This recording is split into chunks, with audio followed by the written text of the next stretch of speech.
Come in. Welcome. I'm E.G. Marshall. Welcome to the sound of suspense. Welcome to the fear you can hear. Even before Phoenicians first sailed out of the Mediterranean and opened up the seven seas to mankind, the rolling waters of the world have boiled from their depths some of the greatest stories of adventure, romance, and mystery. And of all the stories dredged up from old Davy Jones' locker, I think my favorite is the strange and seemingly insoluble puzzle of what happened to the Annabella. How best to start the story? Oh, yes, of course, why not? Let's read from the log of the ship that found the Annabella becalmed in the doldrums. August 7th, 1865. Log of the Penguin, Captain Brisket commanding. No wind again this day as we drive through the doldrums, moving by paddle and steam to find becalmed a merchantman named Annabella. No answer to repeated hails sent Mr. Bascom to board her. His report as follows. Not a living soul aboard. The boat's still snug in the davits. The captain's table freshly set for 6. The crew's meal warm in the galley. All shipshape. The log records an uneventful voyage with no clue as to why she should have been deserted. Not a living soul aboard. Not even a rat. What can be the answer to the mystery of this ill-fated ship? I cannot even guess. I fear no one will ever know.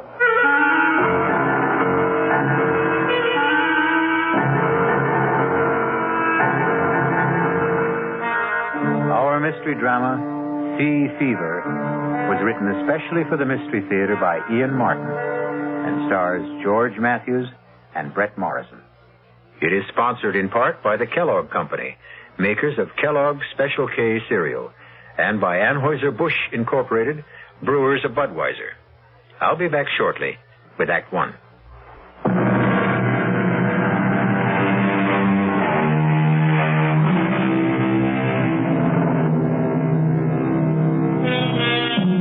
The Annabella set sail from Charlestown Harbor on the 13th day of July, 1865. Her captain was Josiah Adams, a huge and forbidding giant of a man. And all the rest on board were as choice a crew of cutthroats, thieves, and murderers as you could set between bulkheads. There was one woman aboard and 19 men, including the cook and 2 passengers. And the mood of all of them was ugly. In the forecastle, the boatswain led the grumbling. I tell you, Briggs, I saw them. 6 of them, running down the after hawser like old Nick was after them. 6 of them, Briggs. I don't like it. When the rats leave a ship, it's a nasty sign. I don't like much about this ship. 7 men on the crew shanghaied, no cargo aboard, and sailing on the 13th. Still, the pay is good. When we get it. If we get it. Now, you don't think we're the owner of Oh, all... no. It ain't Mr. Ames that worries me. It's Captain Josiah Adams. Not much gives a turn, but he does. I'm big, but he'd make twice of me. More like an ape than a man. Strong as one anyway. Yeah. Or like a bull, as you might say, if the liquor hasn't rotted his vitals. He's got a scowl on him like the colic was at him. Colic? There's no colic that's eaten him. You ever seen him without his cap? Huh. How often does a forecastle hand see a captain bareheaded? What do you mean? It's when I piped Mr. Ames aboard. I went to his cabin to tell him the owner was on ship. He opened the door and I saw him. His head, bald as a white turnip, and his scalp as chewed up as the riptide off Chatham Light. I don't get you. They say he lost his last ship in Hudson Bay. He was washed ashore and found his way back to the States overland. The Indians caught him and... You mean... I scalped him. And he lived. You see? So that explains his sour face. He mightn't be a bad master at that. I wouldn't count on it. I think his heart is as black as his skull is white. Don't forget the rats. There's 4 bells. Your trick at the wheel. Let's not keep Mr. Peabody waiting. Come on. What more do you know? Why don't you ask the captain himself? I think you're full of wind. I'd best get to the helm. You're afraid to ask the captain, Briggs. Why don't you ask the mate? Just this way. Tell me, Mr. Peabody, where are we sailing with no cargo? Why did we have to Shanghai half a crew? Take a leg there, Briggs. You're late. 4 bells sounded and gone. Stand to the wheel. Aye, aye, sir, Mr. Peabody. Mr. Peabody, sir. Yes? It's like I was wondering to myself, as it might be, where are we headed for, sir? Africa. The Gold Coast. I knew it. I knew it in my bones. You knew it? Why did you ask? It's blackbirding. That's what it is. Slave trade, ain't it? The slave trade is dead, I believe, Briggs. In America, legally. But not in Brazil. They still pay fancy prices in Brazil. That's what it is. I might have known. And if it is, would you object? Me? Not if the pay is high enough. One question, sir? Any further questions or answers you'll have to get from the captain. Mr. Ames or his fellow passenger, Mr. Rogers. After you've stood your watch. They're in the cabin if you'd care to risk it. Ah, sir. So it's blackbirding, eh? Just what Christopherson guessed.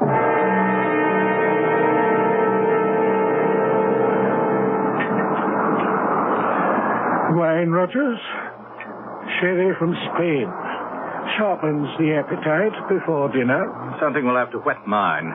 This miserable tub rolls like a horse in mud. Well, you'll soon get your sea legs. A small need of them I'll have where I'm going. You'll need them to get there. To the Gold Coast, Mr. Rogers. The Gold Coast. Heat and dust and flies and traffic in human bodies. Slave trader Rogers. A fine job for a fine gentleman. Would you prefer a prison cell? The past is dead. I stole from you and was caught. You let me choose whether to rot in jail in poverty or in Africa in luxury. I chose the second. Now, in heaven's name, let's forget the first. Gladly. More wine. As much as you desire. There's no lack of it. Mm-hmm. More than enough for the voyage. If the captain doesn't drink it. Captain Adams prefers a lustier brew. He must be the biggest man I've ever seen. And that head... I wouldn't refer to it in front of him. He's tender about that scalp pit. I wouldn't blame him. How he ever survived. A tribute to his magnificent constitution. The man is all steel. Not all. What? No, he has at least one soft spot. You mean his wife? Well, you know, the old legend is that it's bad luck to have a woman aboard. A woman aboard? Are you trying to tell me that Mistress Adams is aboard this ship? Why, of course. I thought you knew. This is no place for a woman. Oh, damn it, Rogers, I won't have it. The woman must be put ashore. I want to talk to the captain immediately. If you want the captain, you'll find him on the bridge. How do you know? My reputation as a ladies' man, Mr. Ames, remember? I make it a point to determine first when the lady is available. You better be joking, Rogers. I wouldn't give that for your life if Captain Adams discovered you toying with his wife.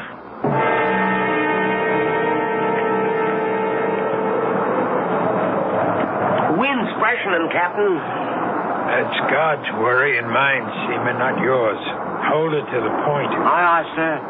Captain Adams. What is it, Mr. Ames? A word with you, sir. No. What? You heard me, and get off my bridge. No one sets foot behind the wheel except on my orders or invitation. Yes, sir, I take umbrage at your attitude. Take what you will. My only concern when I'm on this bridge is the sailing of this ship. Now Now, will you take yourself off it? I'll meet you after the watch. 6 bells in the saloon, and you can have your word with me. I'm afraid that's not good enough, Captain. You forget... Good enough or not, it will have to serve. Now, will you go below, or do I have to throw you off bodily?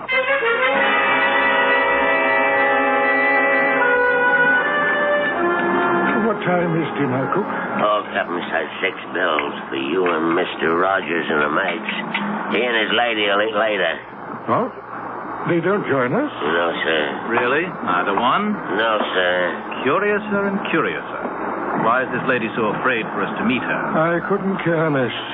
She won't be with us long enough to trouble about it. Well, still, it's intriguing.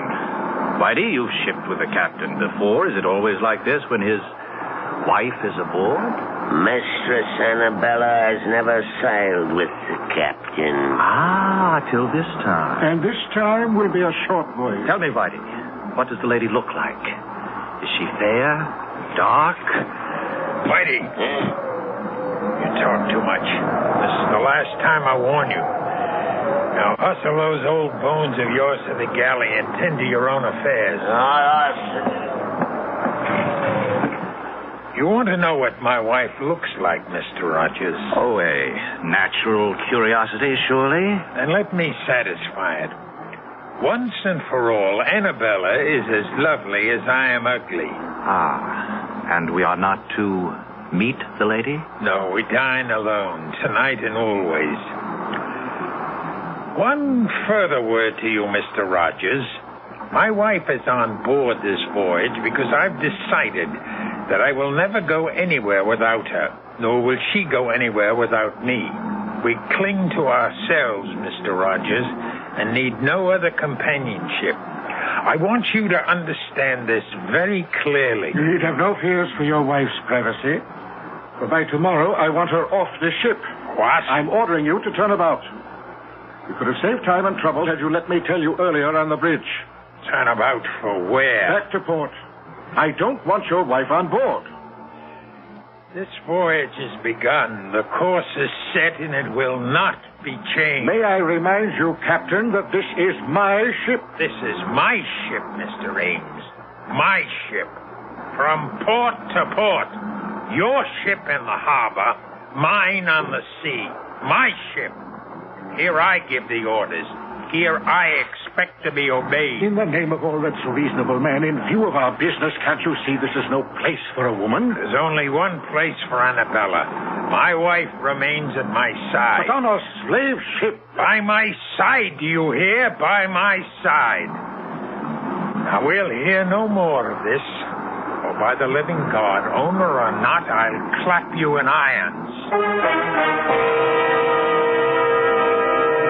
So began the voyage of the Annabella.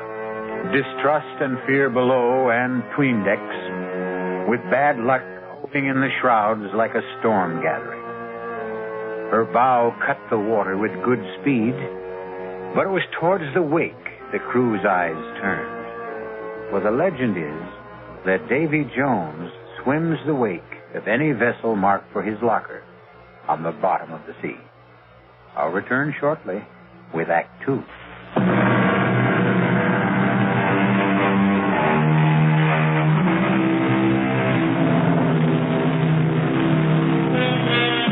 For the first week, the Annabella sailed southeast by south, beating down towards the tropics. The crew still grumbled, and Rogers strove to drown the irresistible temptation to try and catch a glimpse of the captain's wife by drinking steadily. 2 things served to deter him: the captain's wary vigilance and his fear of the sheer brute strength of the man. But once the ship veered due east and the mounting seas demanded more and more of the captain's time on deck, Roger's courage and desire began to grow.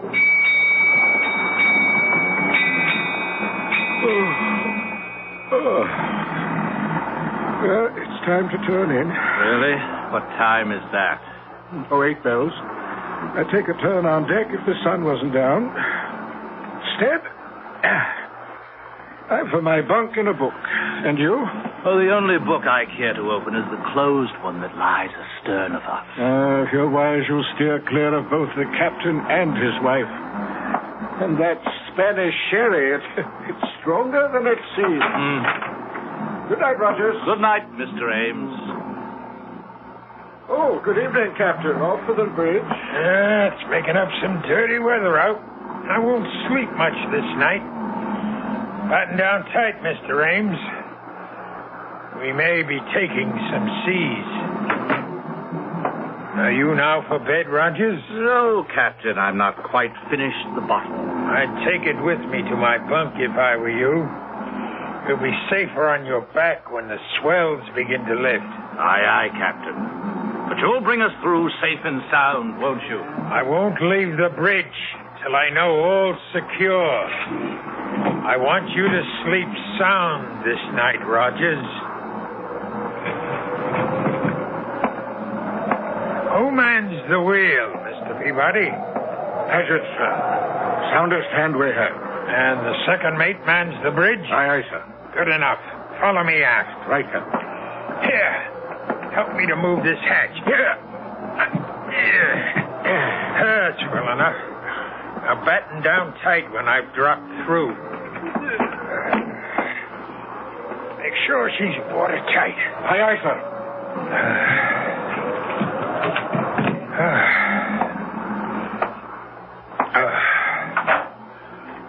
Who's that? Who's there? Oh, Josiah. I thought you were gone to the bridge. I intended you to think so, Annabella. Disappointed to find me back so soon? Disappointed? No. But how did you come back? Through the stern hatch. But why? I had my reasons. You're sure you're not disappointed that I returned? No, dear. You don't find it lonely shut in here in the cabin? Well, sometimes. I'd like to go on deck and feel the fresh salt breeze on my face. And meet the crew or the passengers, perhaps? Perhaps. At least the passengers. The owner of the ship and... Mr. Rogers, isn't it? You know his name. Whose name? Rogers. You said it just now. How did you know his name? But you've mentioned it to me yourself, Josiah. How else would I know? And you love me, don't you? Of course, Josiah. And you'll never leave me? Never. Oh, forgive me, please, my dearest. You mustn't mind my jealousy. That Rogers, I see that look in his eyes. A hunger. A burning hunger for the sight of a woman and the feel of her body beneath his hands. Annabella, you knew his name. If you've been deceiving me... I've never even seen the man. How can you accuse me of ever forgetting I'm your wife? How can... What is it? Someone's coming to the cabin. Who is it? I don't know. Who is it? Josiah, what's in your mind? Whoever it is, I swear... Go in the inner cabin. But you... Do as I say. Very well, Josiah. Mistress Adams, are you alone? Come, I know you are. I saw the captain off to the bridge for the night. Will you allow me to introduce myself? Thomas Rogers, gentleman, at your service. Can I persuade you to share tonight's vigil and join me in a glass of sherry? Oh, how kind of you. The sight of a pretty face. A pretty face, Rogers? Captain Adams. Mine was not the face you expected to see. Oh, you see, I thought you'd gone to the bridge. So you did. Won't you come in? Well, I think... Said come in. You wanted to meet my wife, didn't you? Well, yes, I must... But not with me present, right? Believe me, Captain, you do misunderstand. Oh, no, Rogers. The misunderstanding is all yours. Your first sea voyage, you said. You should have said your last. No. In the name of God, wife. Do you hear me? Mine, and no one shall touch her but me. No one will take her from me. No one. What happened? I heard... Oh, you killed him. I should have snapped his neck like a chicken. I wanted him to suffer. But how could he? He was nothing to me. No one shall have you but me. Josiah, aren't you afraid? Afraid? The owner, the crew, everybody on board. When they find They out... won't find out. No one knows he's here. He'd make very sure of that. His body will go out the stern window and into the sea. Men have fallen overboard on a rough night like this, especially drunken men. No one will know what happened to him except you and me.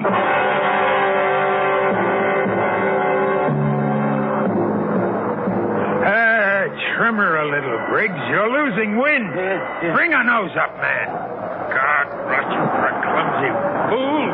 Here, let me have the wheel. Aye, sir. Your eyes, you've lost way on her. Sorry, Captain. The wind just veered a couple of points. A sailor should smell a wind change. Yes, but I Save your excuses. You think you can hold her on this tack? Just try me, Captain, sir.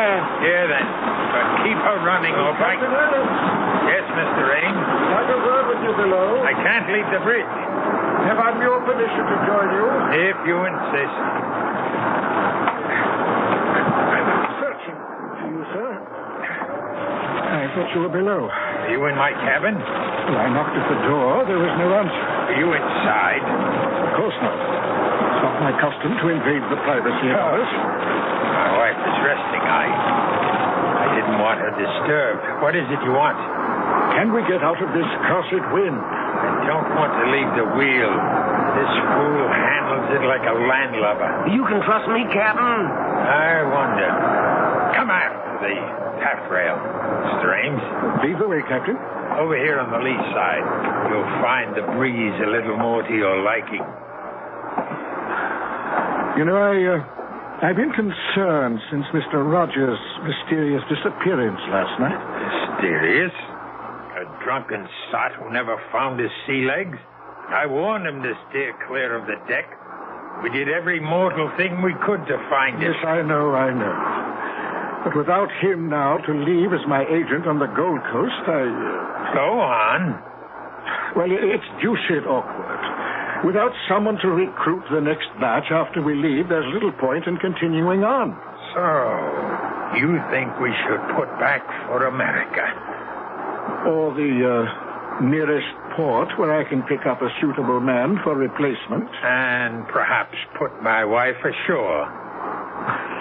Well, since you mention it, I don't trust women too much in a business like this. They talk too much. Just drop her at whatever port we touch. Oh, I should be glad to make sure she's suitably settled, if you wish it. If I wish it. Do you take me to be mad, Mr. Ames? Mad? Why, believe me, sir, nothing... Don't you think I see through your childish subterfuge? Leave Annabelle with you while I sail off to the ends of the earth? No, please, You, too, trying to steal her away from me. But you can't have her any more than Rogers could. Captain, your wife means nothing to me. I'll make sure she doesn't. Just as I made sure with Rogers. Then it was you who... Yes, I killed him with these two hands. And he disappeared. Just as you will. No! She's mine. Only mine. No one can have her but me.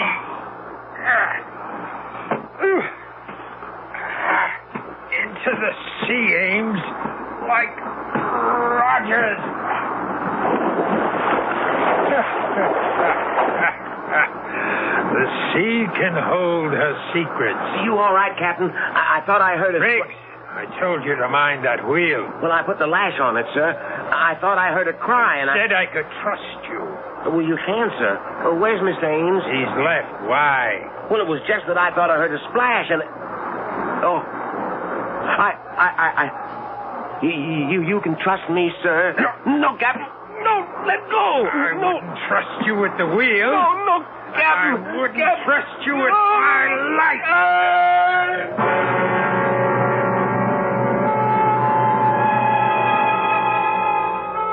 Two more overboard. 19 men the Annabella sailed with, and now there were 17. Evil men, all of them. And Davy Jones swam the wake, waiting for them. For the captain, mad with imagined jealousy, had crossed the line of sanity. His obsession convinced him that he would know no peace till everyone on the Annabella was gone, save himself and his wife.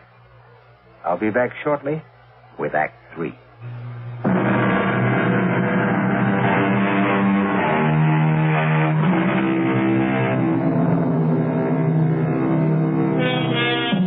The squall that blew up so suddenly on the Annabella proved to be a full-fledged hurricane that so fully occupied all aboard that there was no time to question missing men. Indeed, 2 other hands were blown out of the rigging or shaken loose before the Annabella found calm waters in the eye of the storm. Now again, discontent grows in the forecastle.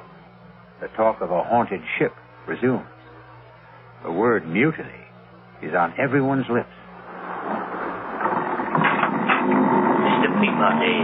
Mr. Peabody, sir. Oh, dinner so early, Whitey? No, sir, it's mutiny.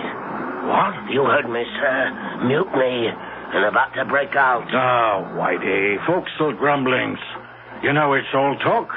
They wouldn't dare. Mr. Peabody, sir, I've been at sea, man and boy, for over 60 years.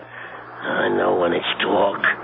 They say the ship is cursed. Who says? The bosun, sir, Christopherson. He says he saw the rats leave the ship before we sailed. And for an old wives' superstition, he's ready to mute. It's a great deal more than that. There's 5 men lost already. I'm aware of that. And most of all, it's the captain's wife.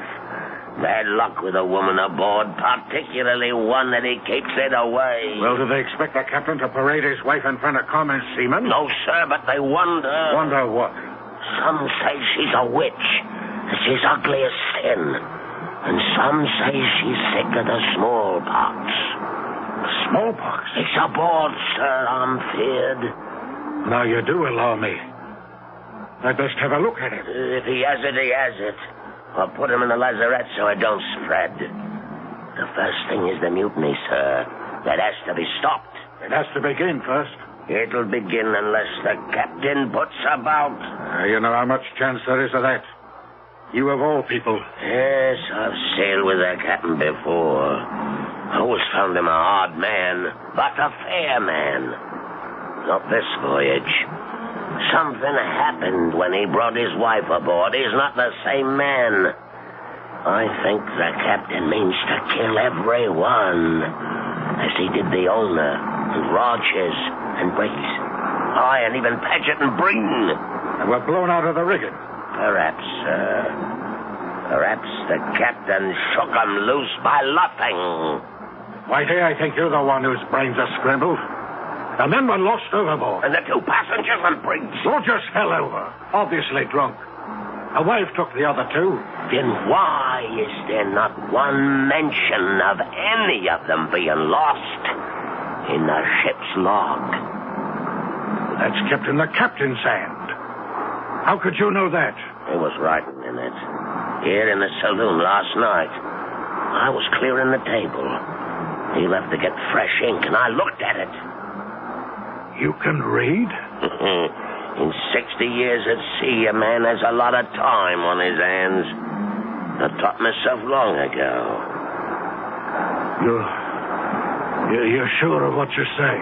On my oath, sir. And by God, we'd better turn back. Now! I'll not risk my neck to the hangman's noose by mutinying. Maybe if you was to speak to the captain's lady, she's the only one to influence him. By damn, you're right, Whitey. Look, go hold off the crew till I see if the lady'll come to our help. Aye, Mr. Peabody.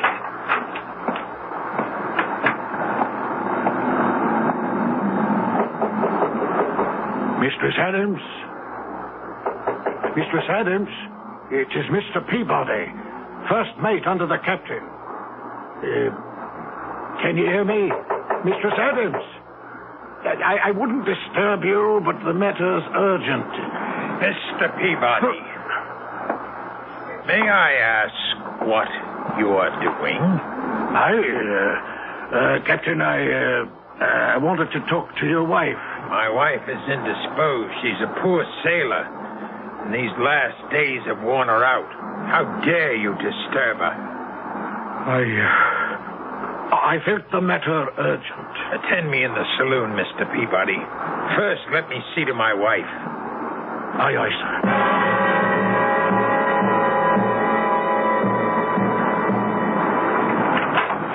Fortunately for my peace of mind and your welfare, you did not wake Mistress Adams. Now, why did you wish to see her? Well, I didn't think you'd be willing to bring the ship about and head for home. You're quite correct. I would not. Feeling sure of that, I hope to enlist Mistress Adams' aid in persuading you to change your mind. That was the only reason you chose to disobey my orders? That no one was to approach my wife? And what other reasons? What other, indeed? Why would you be so anxious to turn for home, Mr. Peabody? Because otherwise you face a mutiny, Captain. Mutiny? Damn. I could ask for nothing better than to cut down some of the forward scum. If I didn't wear my pistols at all times, I'd have a knife between my ribs before this. Mutiny, eh? And if they do, where do you stand, Mr. Mate? I'm an officer, sir, but unarmed. We'll remedy that. Fetch the second mate while I break out the arms. Then we'll muster the crew on deck and have this out. Aye, aye, sir. What about the bosun? Christopherson? No. I won't put firearms in his hands. The three of us can stand them off. Turn back, Turn back! Turn back, for a pack of lily-livered swine. I'll see us on the bottom first. Now, hark to what I tell you. This voyage can make us all rich. No owners split now. The profits are all ours. Sail on with me to Africa, and we'll all reap our reward. Aye, Deep Six in Davy Jones's locker. Speak for yourself, Mr. Christopherson, or all. Or for both. This ship is cursed. Turn back and we'll make it happen. You question my orders? I say to hell with your orders. Mr. Peabody, sir, you know what's happening aboard this ship. We'll sail under you. Will you stand by us, sir? Well, Mr. Peabody, where do you stand? You see where my pistol is aimed, Captain? At me. I suspected something like this when I found you below at my cabin. What would you do now? I'll ask for your pistol, sir. I'm taking over the ship. But I guarantee you safe conduct home. And my wife? Your wife, too, of course. And if I refuse? Don't make me pull this trigger, sir. That's just what I intend to do. Don't come any closer. You fool. Do you think I'd have handed you a loaded gun, knowing what was in your mind? Punishment for mutiny is death. Well, who's next? Who else wants to go on trial? I thought so. We'll smell the wind. The hurricane's coming back. To the rigging, all of you. And reef sail, or by heaven... Reef them yourself, old baldhead. We've taken our last order from you, you murdering devil. Go back to your cabin and tell your wife... I warned you, Christopherson. Captain Josiah, some are armed. You should never have started this. Never started it. It's just what I want. I want to be rid of you scum. Now I have my chance. Turn back to where I will lose Annabella forever. Never! Never!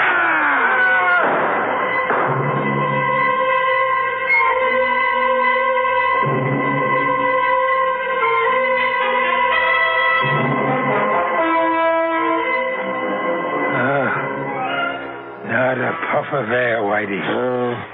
In the wake of the storm, we'll lie here wallowing in the doldrums for God knows how long. It's as well, sir. There's scarcely enough men left to sail the ship. Well, what there is dog-tired and half alive. How many left? Timmins died this morning. 4 killed in a mutiny. 1 more lost overboard. And Rudge, who died in a fall from the crow's nest. That leaves 5, sir. Are they counting you, Whitey? You're counting me. 5 of you still between us. We're woeful short-handed, sir. Yes. I have a mess cooking for the crew. Can I sit him down to eat? Huh? Eat? Oh, yes, of course. We must all eat. But first, serve all hands a double ration of grog, including yourself. I'll put a cask of rum out in the saloon. Oh, sir. Before you serve the crew, though, set the table in the saloon. Yes, sir. For 6. For 6, Captain? Certainly. The passengers, the 2 mates, myself, and my wife. Oh, at last, my darling, I can bring you to the table as befits a captain's wife, for they're all dead. We have nothing to fear from them anymore. Only 5 left. And they'll be gone soon, Annabella. You understand, don't you? It's all to keep you. To hold them from taking you from me, beloved. To hold you forever. Josiah? Anne, what are you doing on deck? I'm looking for someone I once knew. Who? Josiah Adams. You? But I'm here, Annabella. Here. If only you were. The Josiah I knew. I still am. With the blood of all those men you killed on your hands. They stood between us. And the ones that were left, whose drinks you poisoned, who are dying now. I had to kill them so we could be together always. Don't you see? That's what's tearing us apart. What were any of them worth to deserve to live?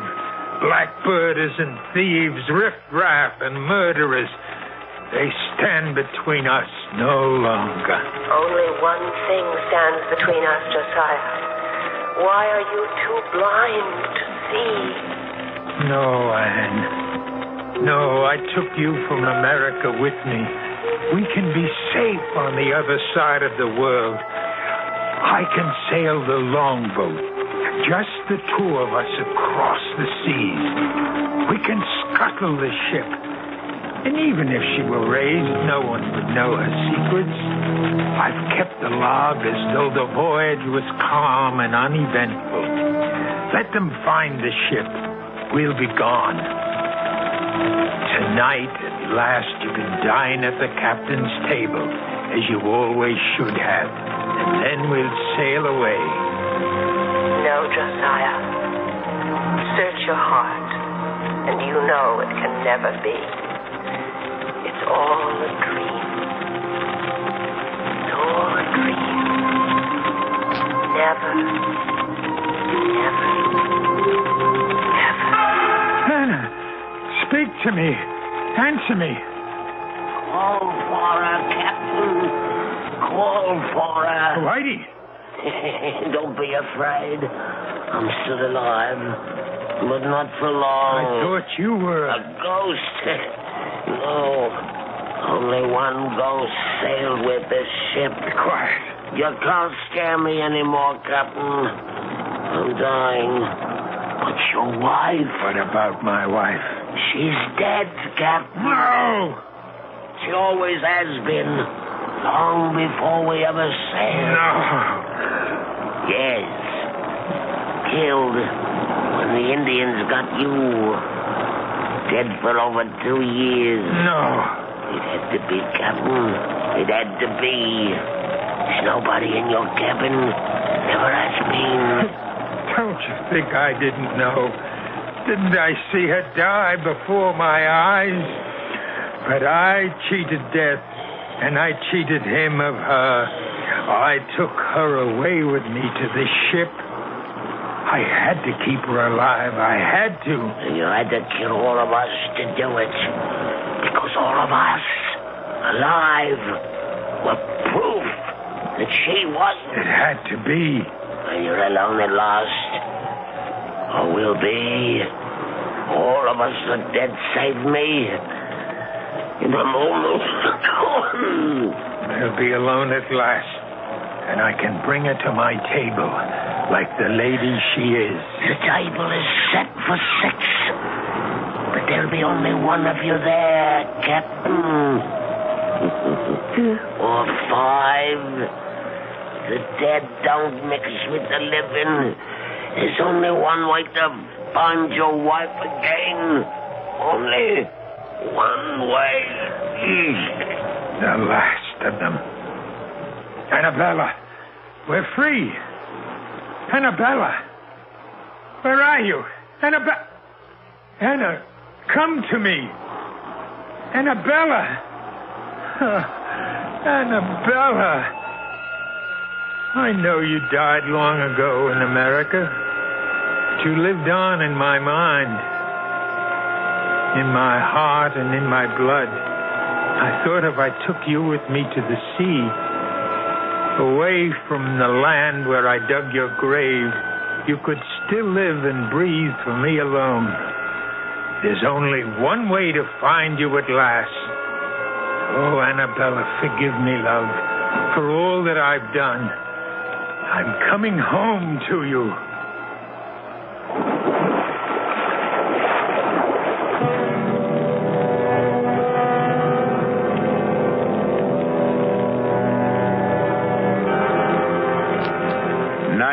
Men sailed with the Annabella, and 19 men went to the bottom of the sea. The ship weathered all the storms, but then a ship is a woman, which only goes to prove that on land or sea, the ladies have the better instinct for survival. I'll be back shortly.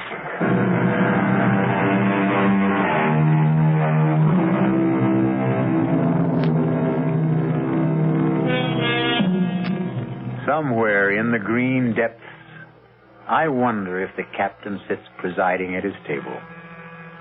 But if he does, there's at least one empty seat. For Mistress Annabella died on land. She'll never come back to the sea, or him. Which seems fair enough, wouldn't you say? He didn't exactly deserve a happy ending. Our cast included George Matthews, Brett Morrison, Marion Seldes, Leon Janney, and William Redfield. The entire production was under the direction of Hyman Brown. Now, a preview of our next tale. Lightning strikes again. I never dreamed it would, did you? Well, it's a slightly different bolt of lightning this time.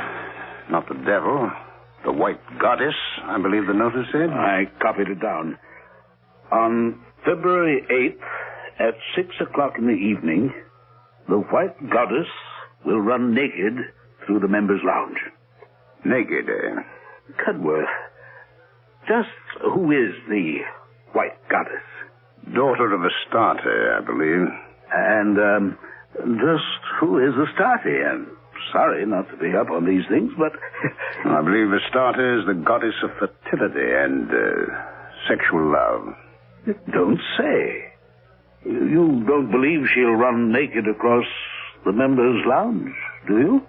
I didn't believe the devil would come down the chimney. Radio Mystery Theater was sponsored in part by new sugar-free Diet 7.